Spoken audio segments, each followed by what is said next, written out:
को डंडे से मारा गया, बेचारे बच्चे बहुत परेशान हो गए। तो ये बहुत गलत है जो जिस तरह से भी ये ट्रीटमेंट हो रहे हैं। बाकी सिटीज़ में भी, बाकी स्टेट्स में भी प्रोटेस्ट हो रहे हैं, हाँ, सोशल डिस्टेंसिंग मेंटेन करके। बट हाँ, हम तो बच्चों को बोलते हैं आप लोग प्रोटेस्ट ना करो, बात करो, लेकिन जब सरकार बात ही नहीं करेगी तो बेचारे बच्चे क्या करेंगे। तो इसलिए मेरी गुहार है अभी गवर्नमेंट से। और कुछ बच्चे अभी 4th को भी अगर प्रोटेस्ट कर रहे हैं तो आप लोग कृपया प्रोटेस्ट ना करें। हम लोग सब रिक्वेस्ट कर रहे हैं सभी स्टूडेंट से कि ये कोविड का टाइम है, आप लोग अपनी सुरक्षा करें, अपनी जान आपको, आपकी फैमिली की आपको देखना है, संभालना है। तो आप लोग इस तरह से बाहर ना निकलें और किसी भी तरह का आंदोलन ना करें। गवर्नमेंट की तरफ जो है बातचीत हम लोग की जारी है, हम बात करते रहेंगे। और आप लोग भी अपनी तरह से ऑनलाइन आप लिखिए, आप ट्वीट करिए, टैग करिए। मुझे पता है कि गवर्नमेंट नहीं सुन रही है, बहुत से बच्चे लिख रहे हैं कि कोई सुन नहीं रहा है। बच्चों ने लिखा है कि जिन्होंने सुसाइड किया उनका क्या, उनकी जिम्मेदारी भी बिल्कुल गवर्नमेंट को लेनी होगी। जिस तरह से प्रेशर बनाया है, जिस तरह से प्रेशर एग्ज़ाम का बन रहा है, सिर्फ महाराष्ट्र नहीं, ऑल ओवर इंडिया में मैं बताऊँ, सब जगह प्रेशर है बच्चों के ऊपर। तो ये बच्चे सुसाइड कर रहे हैं, छोटे छोटे बच्चे 10th एंड 12th के, जब इनकी पढ़ाई ही नहीं हुई है। आप सोचो, जितने भी ये सरकार में जो लोग बैठे हैं, सेंट्रल गवर्नमेंट से लेके सभी स्टेट गवर्नमेंट, आप लोग ज़रा सोचिए, ये बहुत से बच्चे जिनको ऑनलाइन एक्सेस नहीं मिला, उनकी प्रॉपर पढ़ाई नहीं हो पाई है, और उनके आप एग्ज़ाम लेने जा रहे हैं। आप इवैल्यूएट करिए ना, बहुत सारे तरीके हैं बच्चों को इवैल्यूएट करने के। तमिलनाडु गवर्नमेंट ने बहुत अच्छा स्टेप लिया, हम सभी ने उसका वेलकम किया। मुझे नहीं लगता कि तमिलनाडु गवर्नमेंट ने जो बच्चों की सेफ्टी को ध्यान में रखते हुए जो स्टेप लिया है उनका असेसमेंट का, उससे उनके फ्यूचर में कोई फ़र्क पड़ेगा, बिल्कुल नहीं। मोदी जी हमेशा बोलते हैं, और आजकल वर्षा मैडम भी बोल रही हैं कि एग्ज़ाम से कुछ फ़र्क नहीं पड़ता, वन एग्ज़ाम हार्डली मैटर्स। जब एग्ज़ाम से आपके फ्यूचर में कुछ फ़र्क नहीं पड़ता है 10th एंड 12th के, ये जो हम अभी न्यू एजुकेशन पॉलिसी भी आ रही है, उसमें भी असेसमेंट की जो है प्रोविज़न है, तो उसको अभी से इम्प्लीमेंट करिए ना। अभी पेंडेमिक है, पेंडेमिक में हमें बच्चों की सेफ्टी को सोचना है। और एकदम हम रिजिड हो जाएंगे कि नहीं हम नहीं कर सकते, सिस्टम नहीं है, ये नहीं है, तो सिस्टम आप बनाइए। इंटरनल असेसमेंट करना कोई बड़ी चीज़ नहीं है, इजीली जो है इंटरनल असेसमेंट किया जा सकता है। लास्ट ईयर भी किया है, बच्चों का इंटरनल असेसमेंट हुआ है, और जो भी उनकी पढ़ाई हुई है उनका आप पास्ट रिकॉर्ड, जिस तरह का भी आप ओरल ले लीजिए, आप बच्चों को कुछ असाइनमेंट दे दीजिए। ये थोड़ी है कि बस एक पेपर में बैठ के बच्चे जो है सब कुछ अपना बता पाएँ।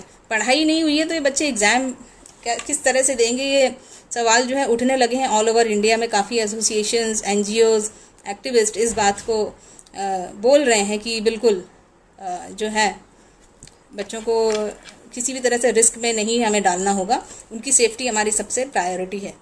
दूसरा जो है, कल राजेश टोपे जी जो हैं हमारे महाराष्ट्र के हेल्थ मिनिस्टर हैं, उन्होंने कल बहुत अच्छी बात करी, जो हम लोग काफ़ी उनकी बात का हम सपोर्ट करते हैं। जो उन्होंने कहा कि जो तमिलनाडु गवर्नमेंट ने जिस तरह से डिसीजन लिया है बच्चों की सेफ्टी को देखते हुए, हम भी उस बारे में सोचेंगे, हम भी डिस्कशन करेंगे। तो ये बहुत अच्छी बात है जो राजेश टोपे सर जो है हमारे हेल्थ मिनिस्टर महाराष्ट्र के, उन्होंने कल की, और हम लोग इस बात का वेलकम करते हैं कि अगर आप इस बारे में कुछ सोच रहे हैं तो आप प्लीज़ एजुकेशन मिनिस्टर से, CM से प्लीज़ बात करिए। हमारी अपील है आपसे कि आप बात करिए। एग्ज़ाम को बच्चे लिख रहे हैं, 20 डेज़ ही बचे हैं, अब इतने कम दिन में वो बच्चे क्या करेंगे, और गवर्नमेंट क्यों इतना डिले कर रही है किसी भी तरह का डिसीजन लेने में।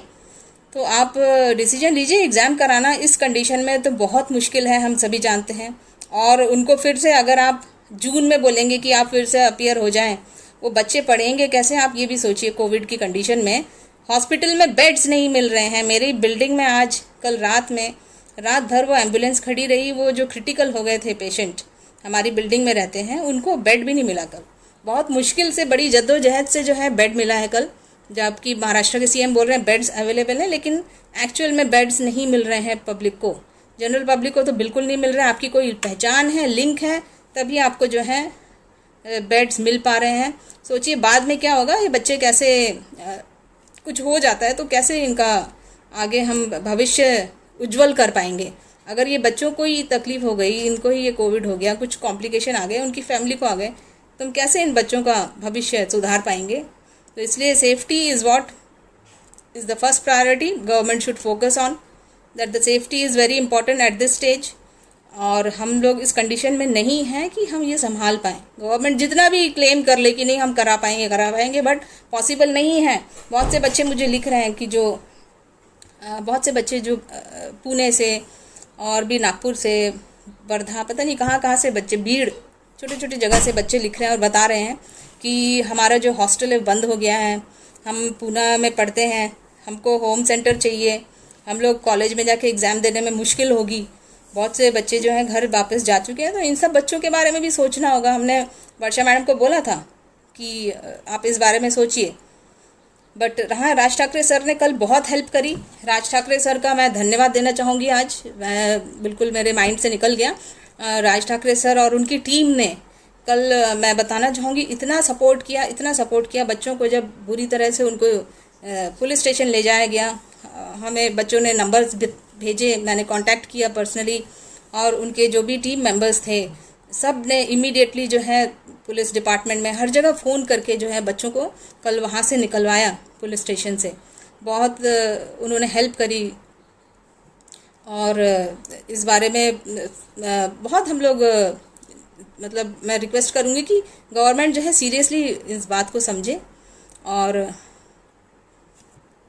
Postpone exam in university. देखिए, यूनिवर्सिटी के लिए तो महाराष्ट्र में बहुत अच्छे प्रोविजंस कर दिए गए हैं बच्चों के लिए। यूनिवर्सिटी के बच्चों को ऑनलाइन ऑफलाइन दोनों मोड की सुविधा दे दी गई है।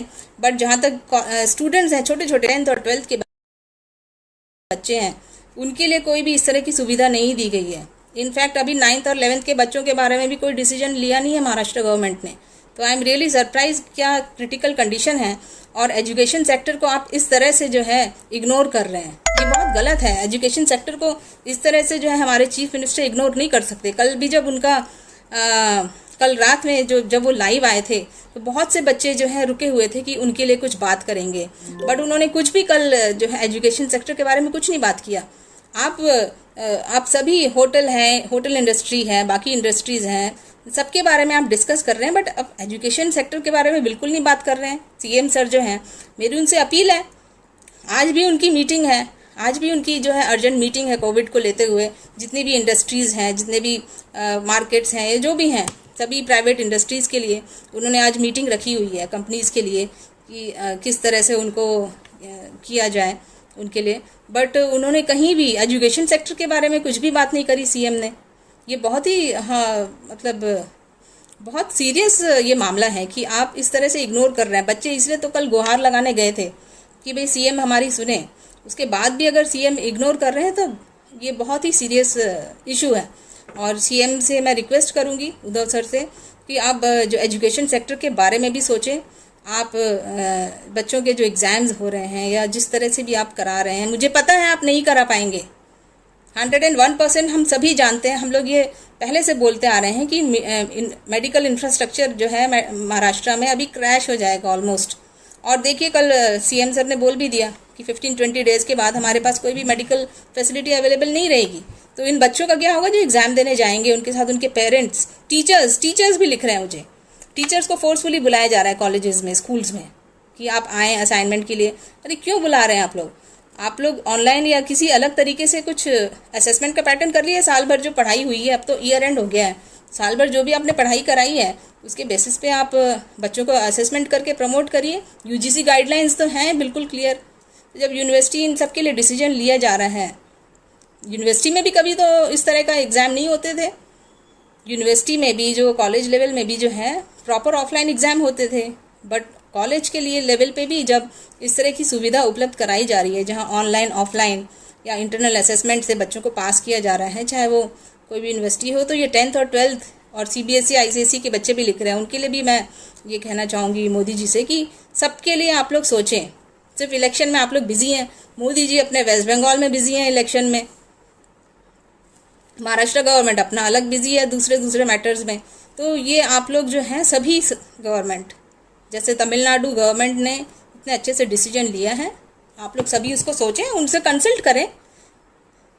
ये राइवलरी नहीं होनी चाहिए। जो पॉलिटिकल पार्टीज़ हैं, जो भी स्टेट गवर्नमेंट है, वो तमिलनाडु गवर्नमेंट को कंसल्ट करे, सेंट्रल गवर्नमेंट उनको कंसल्ट करे कि आप किस तरह से एग्ज़ाम करा रहे हैं, किस तरह से आप असेसमेंट करा रहे हैं, उनसे बात करिए और उसी तरीके से पूरे इंडिया में उस तरह से एग्ज़ाम कराइए। 1 नेशन 1 एजुकेशन पॉलिसी के लिए तो हम बात कर ही रहे हैं, तो क्यों ना 1 नेशन 1 एग्ज़ाम हो जाए इस पेंडेमिक में, जैसे तमिलनाडु में हो रहा है। हर जगह उस तरह के एग्ज़ाम करा लिए जाए, चाहे वो कोई भी बोर्ड हो। अभी मुझे IGCSE और बाकी IB बोर्ड, कैम्ब्रिज बोर्ड के बच्चे भी लिख रहे हैं कि उनको भी प्रॉब्लम है उन हमारे लिए भी आवाज़ उठाएं। मैं तो सबके लिए आवाज़ उठाती हूँ। तो मोदी जी से भी रिक्वेस्ट है, पोखरियाल सर से रिक्वेस्ट है कि ये जितने बच्चे हैं इनके लिए आप लोग अभी से डिसीजन लीजिए, क्योंकि सिचुएशन बहुत क्रिटिकल है। महाराष्ट्र में हमने देख लिया किस तरह से हो रहा है, कितनी डेथ्स हो रही हैं, कितने लोग जो हैं कोविड इन्फेक्टेड है, चाहे वो बच्चे हों या बड़े हों। हमें इनको संभालना है। हमारे कंट्री के जो फ्यूचर है, हमारे यूथ हैं, we have to protect our youth. तो इन बच्चों का सोचिए, इनके भविष्य के बारे में सोचिए, और इनको असेसमेंट जो है अलग तरीके से इस साल असेसमेंट कर दिया जाए बच्चों का। यही सबसे रिक्वेस्ट है। बच्चे रो रहे हैं, गुहार लगा रहे हैं, यही मैं कहना चाहूँगी। 89,000 केसेस बच्चे लिख रहे हैं वन डे में। ऑनलाइन प्लेटफॉर्म पर आवाज़ उठाने से कुछ नहीं होगा। मेरा देखिए, हम लोग ऑनलाइन प्लेटफॉर्म पे ही आवाज़ उठाते आए हैं लास्ट 1 ईयर से। कहीं कहीं हमको सक्सेस मिला, बहुत से मैटर्स में हमें सक्सेस मिला ऑनलाइन प्लेटफॉर्म के थ्रू। बहुत जगह हमें सक्सेस नहीं भी मिला। महाराष्ट्र में भी ऐसा नहीं है कि हमें गवर्नमेंट ने नहीं सुना। ऑनलाइन में जब हमने आवाज़ उठाई, गवर्नमेंट ने हमको सुना, हमारे साथ मीटिंग करी और कुछ रिलीफ जो है बच्चों को दिया। मैं ये नहीं कहूँगी कि बिल्कुल रिलीफ नहीं दिया। बच्चे बट सेटिस्फाइड नहीं हैं, मैं भी नहीं हूँ, नो डाउट। टीचर्स के साथ हमारी मीटिंग हुई थी, वर्षा गायकवाड़ मैडम ने रखी थी, बट उससे जो है बहुत सी बातें जो हैं उनको, बच्चों को उसमें नहीं ठीक लगी, इसलिए बच्चे फिर से आवाज़ उठा रहे हैं। तो ऐसा नहीं है कि ऑनलाइन प्लेटफॉर्म में आप आवाज़ उठाएंगे तो आपकी बात नहीं सुनी जाएगी, सुनी जा रही है। बट बहुत सी अभी ऐसी चीज़ें हैं जिनके ऊपर सरकार को डिसीजन लेना है, और उसी की वजह से हम उनके पीछे लगे हुए हैं। और कोविड है, इसलिए सबसे रिक्वेस्ट करते हैं कि आप लोग प्रोटेस्ट ना करें, क्योंकि जितने भी अभी इन्फेक्शन जो है बहुत तेज़ी से बढ़ रहा है, क्रिटिकल है कंडीशन। जितने बच्चों ने कल प्रोटेस्ट किया है सभी जाके अपना टेस्ट करवाएं। ये भी मैं रिक्वेस्ट करूंगी कि आप अपना टेस्ट करवाएं। ये ठीक नहीं है ये अभी जो कंडीशन है। और इतना ही मैं आज जो है बोलना चाहूँगी सभी बच्चों को। Admit card is arriving next week. बेटा देखो, एडमिट कार्ड आने से कुछ नहीं होता। जब हमने सीए के बच्चों के लिए भी फाइट करी थी तो उनके एडमिट कार्ड आने के बाद भी जो है सेंट्रल गवर्नमेंट ने डिसीजन लिया था, ऐसा नहीं है। तो एडमिट कार्ड आने के बाद भी जो है गवर्नमेंट डिसीजन लेती है, ऐसा नहीं है। बट मेरी आपसे रिक्वेस्ट है, आप सभी लोग पढ़ाई पे ध्यान दें। आपको चाहे किसी भी तरह से एग्ज़ाम हो, चाहे वो ऑनलाइन मोड में हो या ऑफलाइन मोड में हो, पढ़ाई तो आपको करनी होगी। अब इसलिए मैं रिक्वेस्ट करूँगी कि सभी बच्चे जो है पढ़ाई पे फोकस करें। हम लोग गवर्नमेंट के साथ बातचीत जिस तरह से भी हम कर सकते हैं हम करते रहेंगे, और सेंट्रल गवर्नमेंट से भी हम अपील करेंगे, सीबीएसई बाकी बोर्ड्स के लिए भी, कि महाराष्ट्र में मुझे नहीं लगता कि सिचुएशन ऐसी है कि ये बच्चे एग्ज़ाम दे पाएँ। तो उनके लिए भी कुछ इस तरह के डिसीजन लिए जाएँ कि वो बच्चे जो हैं प्रॉपरली उनका असेसमेंट हो जाए, या आप दोनों ऑप्शन दे दीजिए, ऑनलाइन ऑफलाइन। 11th का क्या होगा? 11th के लिए भी हमने बोला हुआ है, अब गवर्नमेंट को डिसीजन लेना चाहिए। 8th तक तो वैसे भी जो है आरटी एक्ट के हिसाब से महाराष्ट्र में 8 स्टैंडर्ड तक सभी बच्चों को प्रमोट करने का ऑप्शन है।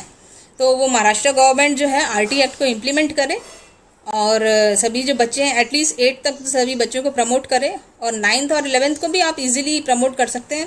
कर देंगे तो एक्चुअली अगर 9th और 11th का भी डिसीजन आ जाएगा तो वो बच्चे नेक्स्ट ईयर की प्रिपरेशन अपनी शुरू कर देंगे। मेरी गवर्नमेंट से यही अपील है कि जो 9th और 11th के बच्चे हैं उनके लिए भी आप डिसीजन ले लेंगे इमीडिएटली, तो वो बच्चे एटलीस्ट अपने नेक्स्ट क्लास, जो 9th के बच्चे हैं वो 10th क्लास की प्रिपरेशन स्टार्ट कर देंगे, और जो 11th के बच्चे हैं वो अपनी 12th की प्रिपरेशन स्टार्ट कर देंगे, अगर इन बच्चों के लिए भी डिसीजन लिया जाता है। क्योंकि ये बच्चे सिर्फ 12th और 10th की प्रिपरेशन नहीं करते हैं, ये इनको बहुत से एंट्रेंस एग्ज़ाम की भी ये बच्चे जो हैं सारे प्रिपेयर करते हैं। बहुत सारे बच्चे जो हैं एंट्रेंस एग्ज़ाम के लिए भी बहुत अलग अलग लेवल के एंट्रेंस एग्ज़ाम होते हैं, तो उसके लिए भी ये बच्चे प्रिपेयर करते हैं। इसलिए 9th और 11th का डिसीजन जल्दी आ जाएगा तो एटलीस्ट ये बच्चे अपनी नेक्स्ट ईयर की पढ़ाई तो स्टार्ट कर पाएंगे प्रॉपर टाइम से। अगर हम वेट ही करते रहें तो बच्चों का आगे भी बहुत प्रॉब्लम आएगी। नेक्स्ट ईयर के लिए भी हमको जो है बैकलॉग में जाएंगे। राज सहर सर कौन है? I don't know who is Raj Sahar, I don't know. मैं Raj Sahar tweet to Maharashtra CM, हाँ ट्वीट कर रहे हैं, महाराष्ट्र सीएम को ट्वीट कर रहे हैं और बात कर रहे हैं। और 4th को जो है कोई प्रोटेस्ट है, बच्चे प्लान कर रहे हैं, जो भी बच्चे प्लान कर रहे हैं 4th को, वो इस तरह का प्रोटेस्ट ना करें। आप अपनी पढ़ाई पे ध्यान दें और गवर्नमेंट को डिसीजन लेने दें। और हेल्थ मिनिस्टर ने कहा है कि वो उस बारे में सोच रहे हैं, तो देखिए क्या सोचते हैं। हैं वो लोग, और इसलिए आप लोग अपनी पढ़ाई पे फोकस रखें। गवर्नमेंट क्या डिसीजन लेगी इसके बारे में वो बताएंगे। और कल पुलिस ने मारा है, यस यस यस, मैंने इस बारे में जिक्र किया था। कल पुलिस ने बहुत ही गलत तरीके से बच्चों के साथ बिहेव किया। हम लोग सभी एसोसिएशन इसका कड़ा विरोध करते हैं। जिस तरह से बच्चों को कल मारा गया, उनकी अगर बात सुन ली जाती, उनको अगर शिवसेना भवन से भगाया नहीं जाता, उनसे मिल लेते, तो ये सिचुएशन ही नहीं आती जो शिवाजी पार्क में हुआ। तो ये सिचुएशन आप क्यों आने देते हैं? सभी को कल वहाँ पे मिल लेते, जो शिवसेना भवन है, बच्चों को मिल लेना था उन्हें कल। बहुत गलत हुआ जो बच्चों के साथ कल हुआ, बहुत ही गलत। जिस तरह से फ़ोटोज़ आई हैं, वीडियोज़ आए हैं मेरे पास, इतना मारा है बच्चों को, इतने छोटे छोटे बच्चों को। मतलब मैंने इस तरह का कभी प्रोटेस्ट इंडिया में तो नहीं देखा, जहाँ इतने छोटे बच्चों को इस तरह से मारा गया है। बहुत बहुत गलत हुआ है कल बच्चों के साथ, और हम लोग इसका कड़ा विरोध करते हैं। इस तरह की सरकार का हम विरोध करते हैं।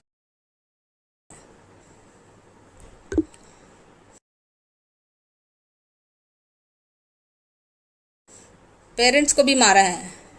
Raj Thackeray sir will help, बिल्कुल उनसे भी हम लोग बात करेंगे, और जो भी इसमें हेल्प कर सके। ये कोई अभी पॉलिटिकल मुद्दा नहीं है, और ना ही गवर्नमेंट, चाहे सेंट्रल हो चाहे स्टेट गवर्नमेंट हो, आपके पास भी पॉलिटिकल पार्टीज़ भी अगर बात रख रही हैं तो उनको भी सुने। उसको ये ना कर दें कि भाई अपोजिशन ने बोला है या किसी पॉलिटिकल पार्टी ने बोला है तो वो पॉलिटिकल हो गया। सेंसिबल तरीके से आप सभी पॉलिटिकल पार्टी जो भी हैं मिल के डिसीजन लें, बात करें एक दूसरे से। और इस बारे में, सभी बच्चों के बारे में तो आप लोग साथ में आइए। जितने भी ये पॉलिटिकल पार्टीज़ हैं, चाहे वो कोई भी पार्टी हो, आप लोग सभी साथ में आके बच्चों के लिए तो एक डिसीजन लीजिए मिलके, कम से कम। एक इतना तो हम जो